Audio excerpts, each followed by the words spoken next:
all the distinguished panelists on the dais, Saniji, Dr. Train, to whom Shekhawatji, late Shekhawatji, sent Rajiv Maharshi, now the Finance Secretary, and me in '95 to open a hospital in Rajasthan. Taraniji, I am Banerjee. I have been told that I should only talk of the way ahead, and that is a surgical kind of diagnosis. But I would like to say, at the risk of offending Dr. Train, not offending, just making a point that surgeons get preceded by the physicians. So, whereas a whole lot of things are known to all of us, I think some still need to be known, and this is a syncretic process which will go hand in hand. First, the good news, including the good news about medical council. Dr. Train sir, your medical council has so far cleared till 28th February 27 qualification packs and 417 national occupation standards.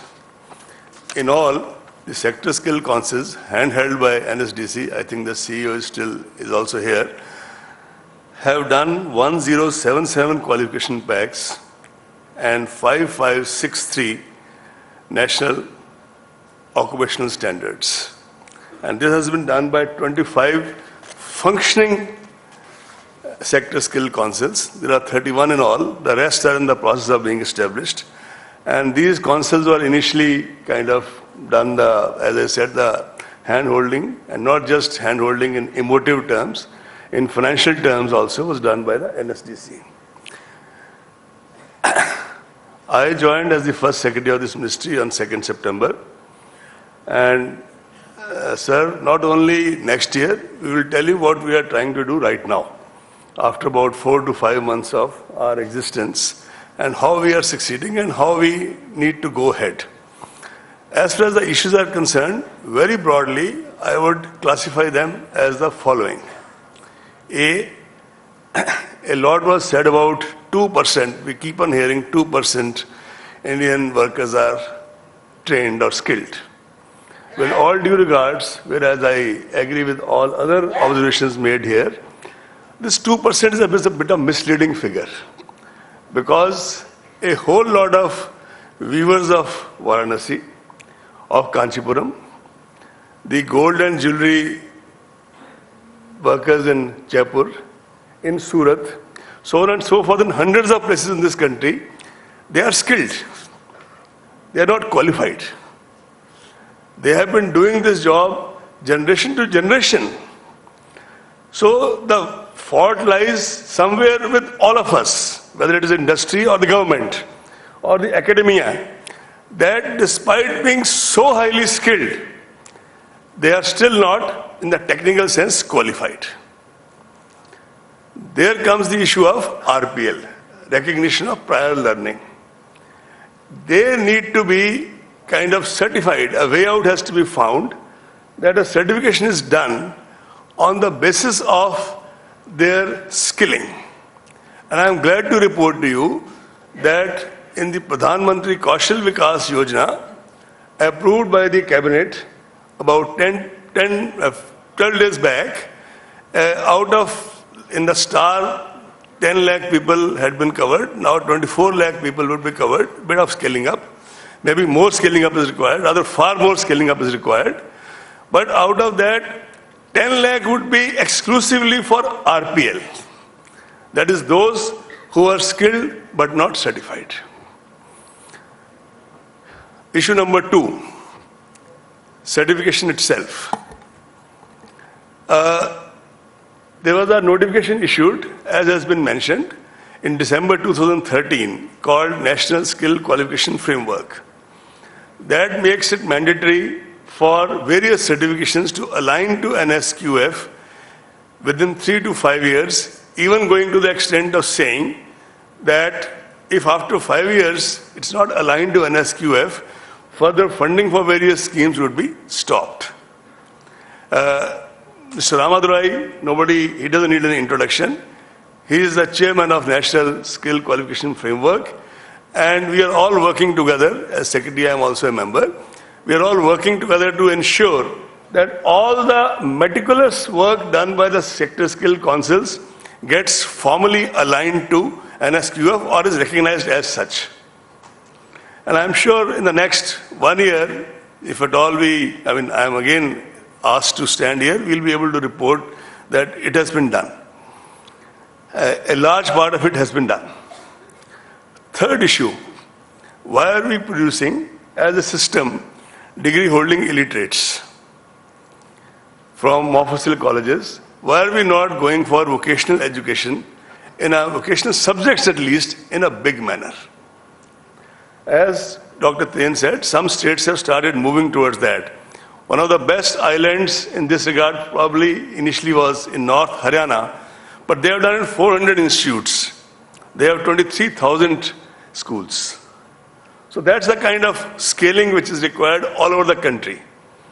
In Gujarat, in Haryana, in Maharashtra, in many states this has been done, but on a pilot basis. I think after so many years of independence and with the kind of demographic dividend we keep talking about, which is all correct also, but I have said that it could be demographic disaster or revolution making, we now need to scale up very speedily while ensuring quality outcomes, and vocational education may not be panacea of all ills, but it will offer career options to the kids, that rather than going in all over Europe and USA, the number of kids who go to the university or college systems, as we are knowing, is much less than those who kind of start something after 12th of this thing. Number 3, why not make skill aspirational? Honorable Prime Minister in one of the review meetings said, why should we not have convocations for ITI students? Why only having these degree colleges? That was just a way of saying that skills have to be made aspirational. Make in India, references are made to Make in India. We can have people, we can skill people. Where are the jobs? This ministry, only part of it is entrepreneurship. That part will help create some jobs, provided the issues of microcredit, credit, other issues of ease of doing business, which are to be resolved and which are being resolved at other fora, are resolved. But at the same time, it is here that all of you, captains of industry, employers, have to play a major role. In terms of, you will say that I'll create jobs to the extent the economy demands it. It's a very complex question, doesn't have a one-line answer, just as most complex questions do not have. But yes, jobs are required. Only then the skilled people, otherwise just as the degree-holding illiterates are not getting jobs, then skilled people will not get jobs. Convergence between intra-government, inter-government, and between, one is the convergence at the intra-government level. 21 ministries, departments are doing skilling programs worth about 7,000 crores. These are because there is no separate skilling head, so these are the figures gleaned from their programs. The total spend roughly of the corporate sector at the moment is between 3,500 to 4,000 crores. This is where we stand. And if we have to scale it up, say minimum to up to even 8 to 10 million a year, I don't kind of have to spell out what kind of funds we need. Those funds neither corporates alone can provide, nor trainers can provide, nor government can provide. Some kind of solutions have to be worked out together. And also, when people, CSR alone would not do, CSR is doing so many things. So maybe some kinds of thoughts have to be given to whether there has to be a skill set or something, but those are things to be decided at the policy domain. And when it comes to convergence between whom? Convergence between the industry, between the academia, and between the entire skilling ecosystem is a need of the day, because always the need is more of a need today. I can tell you that when I took over, I was the only one. In 3-4 months, we started to create some small structure. We have a full ministry now. I had two options. One was to keep sulking about the fact that you have to create a structure, and one was to kind of start interacting with people. After having interacted with more than maybe 180 or 200 stakeholders in 4 or 5 months throughout our country, and after having remained Secretary Industries in Rajasthan for 3-4 years, especially in those 4 months, I think one feels humbled. There are so many islands of excellence. In North alone, in our NCR in Rajasthan, we have skilling examples by a lot of corporates. We have JCB doing their job, we have Hondas doing it, we have Genpact doing it, we have Bosch and Lomb doing an excellent job. I mean, I may be missing out hundreds of names of taking 4, 5, 10, but a lot of people are involved in skilling. Similarly, there are professionals. I know of professionals who have left extremely lucrative jobs in investment banks to work in places like Northeast and Bhubaneswar. I know of people who have left teaching jobs in Australia. In fact, one MOU is tomorrow to now work in the Naxal-affected districts of the country. The need, as I said earlier, is to scale it up because islands of excellence alone shall not do. Dr. Train said, what is government doing? Yes, government has already approved in the cabinet this Pradhan Mantri Kaushal Vikas Yojana, which will be much more scaling up than the Star 1, and which will also include RPL. Our plan funds have formally started from 1st April 2015, which is 5 days back, and obviously whatever plan funds are available to us, and we have been told that as we spend, we'll get more and more. We will kind of try to assist this thing. One point I earlier forgot, I would like to mention now, is ITIs. We have more than 11,000 ITIs, around 7,500 to 7,800 in private space, around 2,800 to 900 with government. Why are the ITIs, the syllabi so rigid? That anomaly is being rectified but in 2 ways. 2,500 new ITIs in the PPP route, for which this ministry has been asked to work out the details. And we are mentally weighing options of, for example, German dual technology, where and some talks are going on with China also in the run-up to PM's visit to China and other countries, to see whether there can be a healthy interchange between the academia, the ITI, and going back to the manufacturing unit.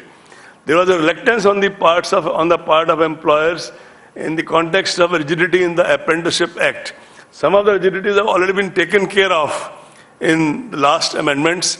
If there are more, we'll interact with the organizations more and try to ask Ministry of Labour, request them to see that those rigidities are also kind of taken care of, so that the employers, the industry is not reluctant to take on apprentices, and we can have a dual learning thing on the ground.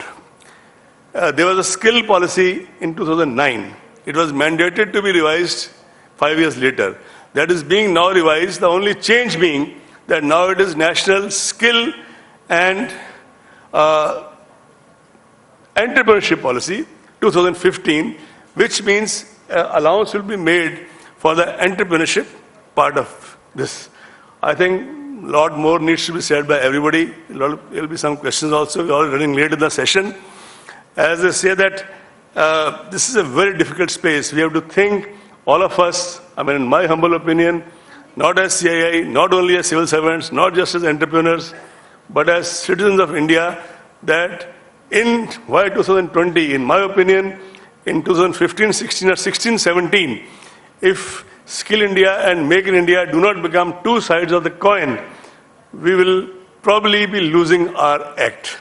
So I don't think we have till 2020 to wait for that in that sense. And finally, the poet says, हवादत से उलझकर मुस्कुराना मेरी फितरत है.